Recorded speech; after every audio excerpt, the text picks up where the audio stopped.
Donald Trump के साथ हमारा बेहतरीन साक्षात्कार। जानिए उन्होंने क्या कहा। ब्याह कर ले वरना मुस्लिम व्यक्ति ने हिंदू महिला का धर्मांतरण कराया। यदि आपको प्रतीत होता है कि हमारे किसी नए रिपोर्ट का ये नया लाइन है तो आप निसंदेह ये सोच सकते हैं, परंतु ये वास्तव में हमारे प्रिय एनडीटीवी की वर्तमान रिपोर्टों की नई लाइनें हैं। भाई साहब ये किस लाइन में आ गए आप? नमस्कार, स्वागत है आपका टीएफआई पर, जो है देश का सबसे विश्वसनीय अल्टरनेट न्यूज मीडिया पोर्टल।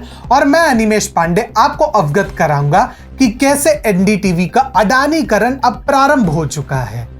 इससे पूर्व कि हम आगे बढ़े, यदि आपको हमारे विचार पसंद आते हैं तो आप हमारे वीडियो को लाइक कर सकते हैं एवं आप हमारे चैनल को अवश्य सब्सक्राइब करें। तो अविलंब आरंभ करते हैं। जैसा कि आप जानते हैं, एनडीटीवी को रातों रात अडानी ग्रुप ने एक अनोखे डील के अंतर्गत खरीद लिया। गौतम अडानी ने एनडीटीवी में भयंकर हिस्सेदारी प्राप्त की, जो लगभग 29.3% के आसपास है। परंतु वे इतने तक सीमित नहीं रहना चाहते थे। उन्होंने इस अप्रत्यक्ष हिस्सेदारी के साथ साथ एक ओपन ऑफर भी लॉन्च किया।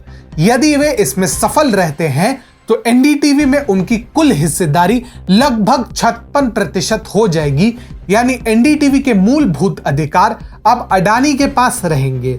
अब कहीं ना कहीं इसका असर एनडीटीवी की विचारधारा पर भी पड़ने लगा है। अब एनडीटीवी के कर्मचारी भले ही अपने मालिकों को कोर्ट तक घसीटने की हिमाकत रखे, परंतु यदि वास्तव में देखा जाए तो वे परिवर्तन को रोकने में कहीं ना कहीं असफल रहे हैं।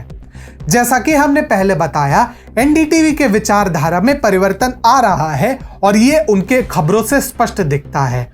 उदाहरण के लिए, डोनाल्ड ट्रंप के साथ हमारा बेहतरीन साक्षात्कार हो या ब्याह कर ले वरना मुस्लिम व्यक्ति ने हिंदू महिला का धर्मांतरण कराया जैसी खबरें राष्ट्रवादी या दक्षिण पोर्टल्स पर आपको अधिक दिखती है, वामपंथी पोर्टल्स पर नहीं, और एनडीटीवी पर तो बिल्कुल नहीं, जिनके लिए एजेंडा उनका परम धर्म रहा है। और ये बात रवीश कुमार से बेहतर तो कौन समझा सकता है।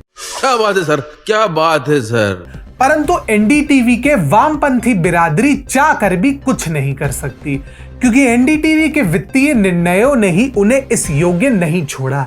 असल में एनडीटीवी के प्रमोटर स्वामी वीसीपीएल को बहुमत के अधिकार प्राप्त है, इसीलिए वह कभी भी कैसे भी प्रबंधन और निवेश से संबंधित निर्णय लेने में सक्षम थे, और इसके लिए उसे एनडीटीवी के लंबे चौड़े भाषणों की कोई आवश्यकता नहीं है। इसके अतिरिक्त यदि रॉय दंपति चाहे भी तब भी वह कुछ नहीं कर पाएगी। इसके पीछे सबसे प्रमुख कारण है सेबी। 2020 में एक महत्वपूर्ण निर्णय में न केवल एनडीटीवी प्रमुख प्रणय रॉय अपितु उनकी पत्नी राधिका रॉय के सिक्योरिटीज मार्केट में प्रवेश पर सेबी ने 2 वर्षों के लिए निषेध लगा दिया, और साथ ही साथ वित्तीय अनियमितताओं में लिप्त पाए जाने के लिए 16.97 करोड़ रुपए का जुर्माना भी लगाया। एनडीटीवी के प्रमोटर आरआरपीआर होल्डिंग लिमिटेड ने वास्तव में 2008 में आईसीआईसीआई बैंक से एक लोन के संबंध में समझौता किया था। इस परिप्रेक्ष्य में बार एंड बेंच की रिपोर्ट के अनुसार निर्णय में एडजुडिकेटिंग ऑफिसर अमित प्रधान ने बताया कि रॉय ने section 12A of the SEBI act एवं सेबी के prohibition of the fraudulent trade practices relating to securities market regulations 2003 का उल्लंघन करते हुए 3 लोन समझौतों के बारे में आवश्यक जानकारी अपने शेयर धारकों के साथ साझा ही नहीं की।